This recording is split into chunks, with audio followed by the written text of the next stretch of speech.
It's incredible how clueless people can be about the fallout from their choices. I'm Mark, and people call me easygoing, maybe too easygoing. I showered my wife with everything, always. 2 divorces taught me the hard way. Being a pushover breeds contempt. Some women live in a fantasy world, thinking they can get away with anything as long as you don't find out. They bury their guilt under layers of lies, living double lives until the truth explodes. Then come the crocodile tears, the fake remorse, the "I never meant to hurt you" routine. Seriously, what are we supposed to make of that? I never wanted you to find out. Isn't that just admitting the only thing they regret is getting caught red-handed? It's infuriating. Sarah and I connected after we'd both been through the ringer. Her ex, Jake, a real piece of work, dumped her after 3 years for some younger model type. It wrecked her confidence, left her doubting herself. Even though she tried to move on, Jake was always this ghost in her life, a fact that bugged me more than I let on. I was 6 years older than Sarah, with my own baggage. 5 years I poured into my marriage with Jessica. Stunning, passionate Jessica. I was head over heels, saw forever with her. Turns out behind my back she was playing the field. Multiple guys. Me, Mr. Devoted, totally blind. Took me a year to piece together her betrayal, and the gut punch was brutal. I walked away, swore I'd never be a fool again. That experience changed me. Trust became a major issue in any relationship. Sarah and I understood each other's pain. We helped each other heal. I helped her rebuild her confidence. She joined a gym, got in incredible shape, started taking care of herself. New clothes, salon trips, tennis lessons in Central Park. She transformed into this vibrant, self-assured woman she always wanted to be. In return, she worked on my trust issues, constantly reassured me, made me feel like I was the only one in her world. Our intimacy was electric. Our bond felt unbreakable. We still had that spark, talked about kids, the whole 9 yards. Soulmates, I thought. Then, a week after our 6th anniversary, my world imploded. That morning, I noticed Sarah wearing this dress, a red bombshell, short, tight, totally inappropriate for a Tuesday. My gut tightened. I'm not a snoop, but we had a home security system. I'd check in sometimes when work was slow, mostly to watch our Frenchie, Louie, my stress reliever. But that morning, pulling up the feed, my heart hammered in my chest. Sarah was in our living room, in that red dress, killer heels, hair and makeup perfect. She hadn't dressed like that in ages, not even for me. A cold dread settled in my stomach. I called her immediately. "Hey babe, just thinking about you. How's your day going? Tennis today?" "Hi honey, miss you. No tennis today. Lisa twisted her ankle, so I'm off." "Oh, that's a bummer. I know how much you love it. So what are you up to instead?" "Not sure. No real plans. Maybe hit the gym. Want to grab lunch? I can swing by." "That's so sweet, baby, but not today. Feeling a little bloated, just gonna do a protein shake at the gym. See you tonight. Love you." I didn't say I love you back. She noticed. I knew it. She was lying. I could feel it in my bones. Old habits die hard. Even though I'd trusted Sarah for years, I still had a GPS tracker in her car. Originally for safety, now for something much darker. As soon as I hung up, I bolted from my office, jumped in my car, and activated the tracker. She was heading downtown. 15 minutes later, I was tailing her, watching from a distance as she pulled into a parking garage on 5th Avenue. I parked nearby and waited. Minutes later, my stunning wife emerged, dressed to kill, strutting towards Fellini's, a super upscale Italian place. My heart pounded, prayed I was wrong, prayed I wasn't about to relive the nightmare of betrayal. Then I saw him. A man stood in front of the restaurant. She waved. He smiled. I moved closer. He greeted her with a kiss. A wave of cold, searing rage washed over me. They exchanged a few words. Then he took her hand, leading her inside. Through the window, I watched as they stood at the hostess stand, arms wrapped around each other. She rested her head on his shoulder, looking up at him like he was the only man in the world. Tears burned my eyes. I wiped them away, gripped my phone, hands shaking, and started snapping pictures. Then the ultimate betrayal. He turned to her and kissed her deeply. I took shot after shot as she wrapped her arms around his neck, melting into him. This wasn't forced, not a mistake. She wanted it. Switching to video, I captured every second of their passionate embrace, every soul-crushing moment.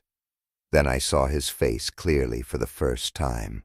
Jake, her ex-boyfriend, the guy who dumped her, the one she supposedly never got over. I had made it clear, no contact with him. Clearly she didn't care. The lies, the deception, the disrespect. It was too much. It was over. I didn't need her excuses, didn't want her justifications. I'd seen enough.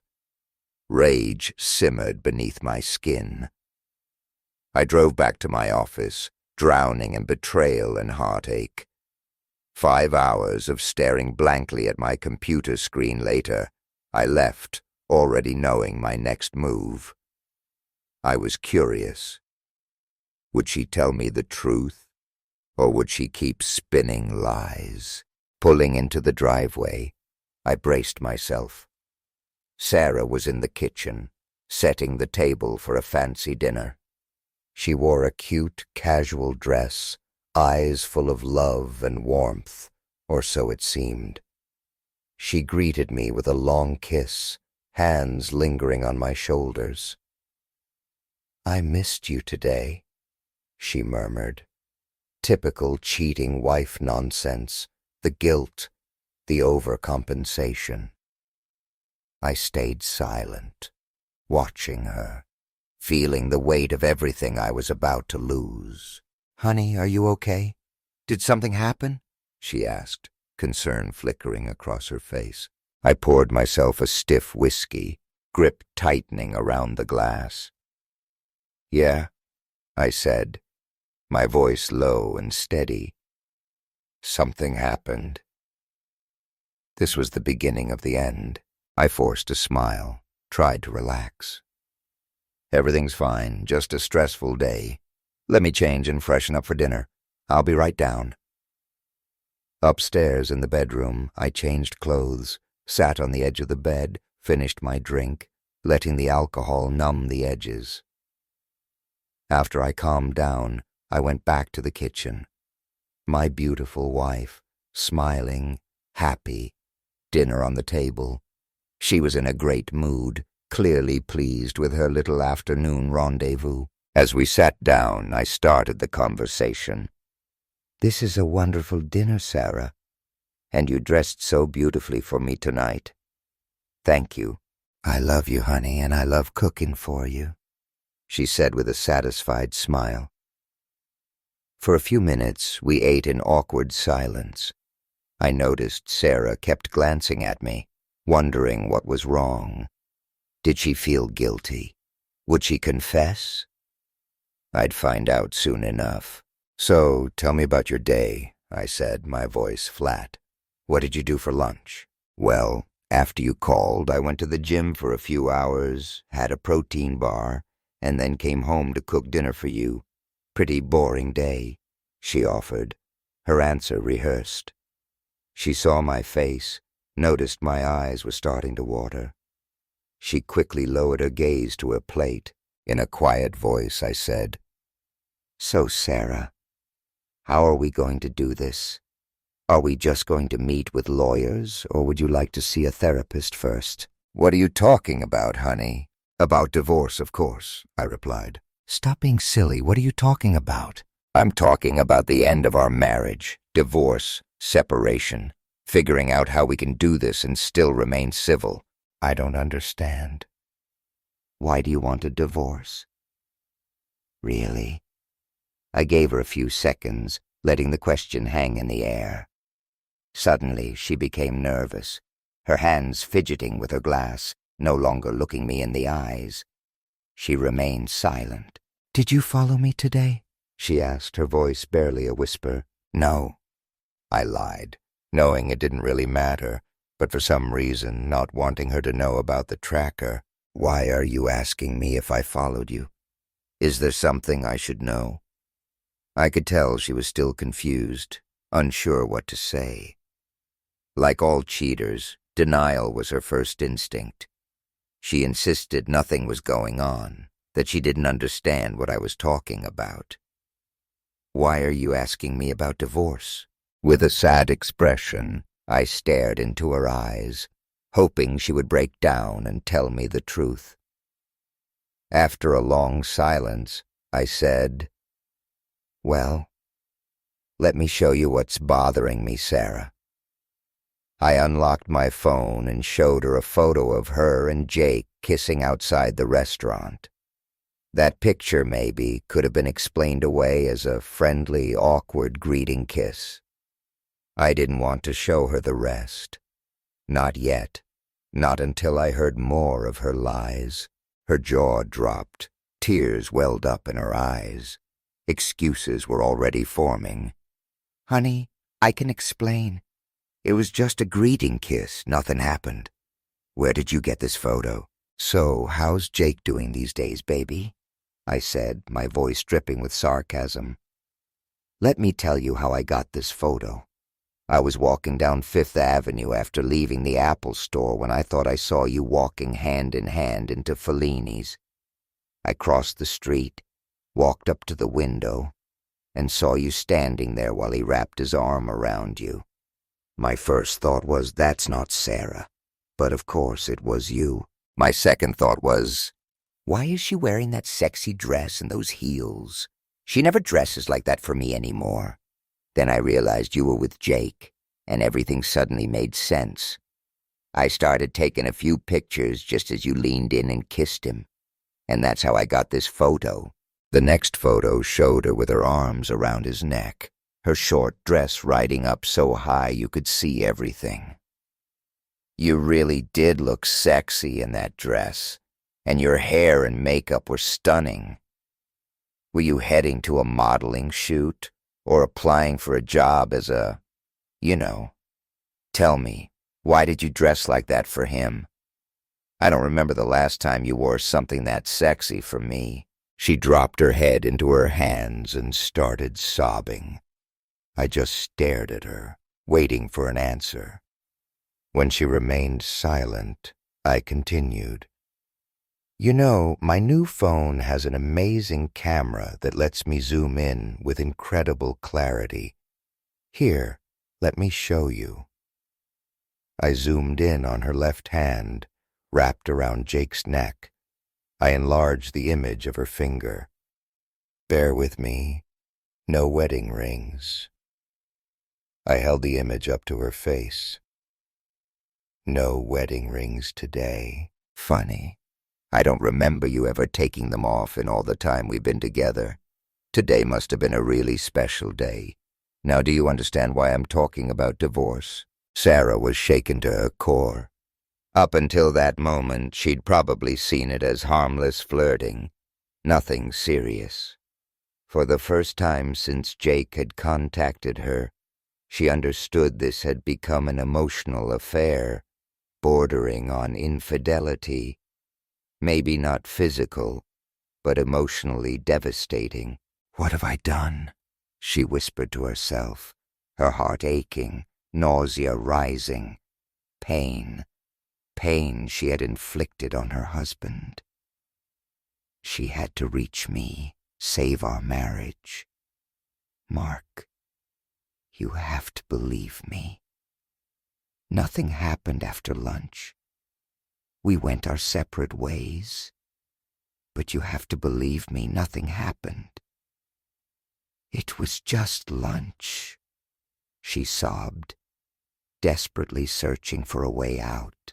This goes beyond stupidity, Sarah, because you did it with your ex-lover, the one person you promised to avoid. Can you explain why you dressed like that for him, without your wedding rings? Can you explain why you were holding hands and kissing him? Can you explain why you kept lying to my face? Mark, I know it looks bad, but I took off my rings when I was painting my nails. I forgot them when I realized I was running late. It sounds lame, I know, and I can't excuse it, but I promise you I wasn't trying to hide them. He knows we're married, he knows you're married. Yet he still wants to see you and kiss you passionately in public, and you went along with it. That's a pretty weak excuse. Meeting your ex-lover behind my back and lying about it, in my opinion, is a breach of our agreement. Mark, baby, we can't get divorced over something like this. Nothing happened. He was in town and invited me to lunch. I know I shouldn't have gone, and I know how jealous you get, but we had a long history together. And yet you chose him over our marriage today, I said, my voice laced with finality. Please, baby, let's work this out. I'll do anything you want. Really, it means nothing. You'll do anything I want. Hearing there was a chance to salvage things, she smiled, eager to hear what she needed to do. Yes, of course, I'll do anything you want, baby. All right, Sarah, I'll give you one chance and only one. Let me see your cell phone. Why? She looked at me puzzled. Well, Sarah, if it means nothing, then give me your phone. I want to see if there are any text messages from him. What you two have been saying to each other. No, you don't need to see that, she said, staring at the floor. She knew if I read the messages, it would crush me, reveal everything she was trying to hide. That's exactly what I thought. So, let's go back to my original question. How do we want to do this? She started crying again, begging me to forgive her, promising she'd never do it again. It brought back those gut-wrenching memories of my first marriage. I couldn't believe I was reliving this nightmare. But this time, I wasn't going to fall for the lies. Wait. Please wait, Mark. If I give you my phone, will you promise to give me another chance? You have to know that I love you, and that I've never cheated on you before. Maybe I got caught up in a stupid online thing, and yes, with my ex-lover. But I was foolish, acted like a teenage girl. The flirting, the compliments felt nice, stroked my ego. I know how childish that sounds. If I give you my phone, you have to promise you'll give me another chance. I can't promise you that, Sarah. But I promise you this. If you don't give me your phone, we are 100% done. My next step will be to call David Miller, the attorney I've already spoken to, and ask him to file for divorce this week. She knew she had no choice, knew exactly what I'd find in those messages. Romantic texts from the past 2 months. Her only hope was that I'd see it as a silly emotional mistake, still believe she was completely mine. She probably even convinced herself that since there was no physical intimacy, I'd understand and forgive her. In her mind, she had to make me see that she'd never slept with him or anyone else. When I opened the messaging app, she sat with her head in her hands, crying, softly repeating, I'm sorry. Please forgive me for being stupid, an idiot. I love you, Mark, and there's no one else." The text messages told a completely different story. The ones that hit me the hardest were from Sarah to Jake. "I still love you." The first phrase cut me like a knife. "I missed you." another igniting my fury. The rest was predictable. They talked about old times, how much they missed being together, but the last few messages were a punch to the gut. When she told Jake that our marriage had gone stale, that she was bored, and Jake replied that he missed her incredible body. Couldn't wait for them to be one again. I felt like screaming, but it was her response that made my stomach churn. A picture of her freshly shaved body with the caption, "My little kitty can't wait." I slammed the phone shut in disgust, threw it onto the table. Well, that opened my eyes. I stood up, walked over to the window, staring out at the city lights. In the end, I will forgive you, Sarah. But I won't stay married to someone I can't trust. And based on your actions, it's clear I can't trust you. What I just read is exactly what I expected, and it's something I will not allow myself to live with. Maybe your boyfriend will make your life more exciting. Maybe he'll take you back now that he knows what he's been missing. Sarah, I will miss you, but I will find a woman who wants to be with only me and won't disrespect me with lies and secrets. Mark, what do I have to do to prove my love to you, to make you change your mind? Nothing. I turned back to face her. When I saw you walking hand in hand with him, standing there while he held you and kissed you, my heart broke. Now, knowing you sent him intimate pictures, told him you still love him, and said you were bored with our marriage, that's more than any man can take. It's sad, but I feel like all the time we spent together was wasted. I was nothing but a fool, working hard, planning a family, taking care of you and our home, only to find out you were meeting up with your ex-lover. Tears streamed down her face as she sat there, the messages exposing her dishonesty, her betrayal. She knew I wouldn't accept it. She finally understood that her emotional affair was just as destructive as physical infidelity. She told herself she'd never make a mistake like this again. But it was too late. Our happy marriage was over. We signed the papers, officially divorced 3 months later. We sold our apartment in the West Village, split the money, and went our separate ways. No reconciliation, no revenge, no hatred. Just the smoldering ashes of what was once a happy marriage. Destroyed by deception, lies, and lost trust. I kept dating. But after getting burned twice, marriage was no longer in my plans. Sarah and Jake eventually did sleep together. 2 months later, Sarah got pregnant. The moment Jake found out, he dumped her, told her to deal with it. He wasn't ready for kids. The next morning, he vanished, leaving Sarah alone. I heard from her sister, Emily, that Sarah was a shell of her former self. Her self-esteem shattered again.